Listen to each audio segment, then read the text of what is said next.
এখানে কুমির, তারপরে হচ্ছিল পৃথিবীর সবচেয়ে যে ছোট গরু, রানী নামের যে গরুটা ছিল সেটা মারা গিয়েছিল, সেটার স্কেলিটন করে রাখা এখানে। তাছাড়া ময়ূর আছে, আর পিসেন্ট আছে, আর অ্যামাজন এখানে আমরা প্রদর্শনীর জন্য নিয়ে আসছি। এগুলো ট্যাক্সিডার্মি করা, যে প্রাণীগুলো মারা যায় সেগুলো আগের অবস্থায় ফিরিয়ে আনার যে বিজ্ঞানসম্মত পদ্ধতি, সেটাকে বলা হয় ট্যাক্সিডার্মি। এগুলো ট্যাক্সিডার্মি করে রাখলে এগুলো শত বছর মানুষ দেখতে পারবে, আর এগুলোই শিক্ষা, গবেষণা এবং বিনোদনের একটা পার্ট হবে। এবং ইতিহাস সংরক্ষণে, প্রাণীর ইতিহাস সংরক্ষণে এই ট্যাক্সিডার্মিকৃত প্রাণীগুলো অনেক গুরুত্ব বহন করে। এটা মারা যাওয়ার 3 দিন পর আমরা খবর পাই, যার কারণে আমরা স্টাফিং করতে পারিনি।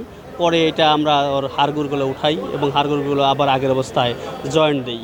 এবং এটা একমাত্র গরু যা পৃথিবীতে একটাই বাংলাদেশেই আছে, বা পৃথিবীতে অন্য কোথাও নেই। এটা গিনেস ওয়ার্ল্ড রেকর্ডধারী।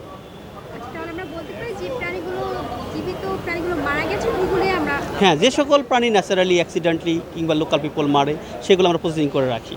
কারণ এই প্রাণীগুলো যদি হারিয়ে যায়, পরবর্তীতে প্রজন্ম দেখতে পারবে না। আর আমরা যদি স্টাফিং করে রাখতে পারি, তবে তারা দেখতে পারবে, জানতে পারবে, এবং এটা একটা জ্ঞান বিজ্ঞানের প্রধান পার্ট হবে। এটা মানুষেরকে প্রদর্শনী, মানে মানুষকে দেখানোর জন্য যে একটা প্রাণী মারা গেলে আমরা যে ফেলে দেই, সেটা হারিয়ে যায়, সেটা কেউ জানে না।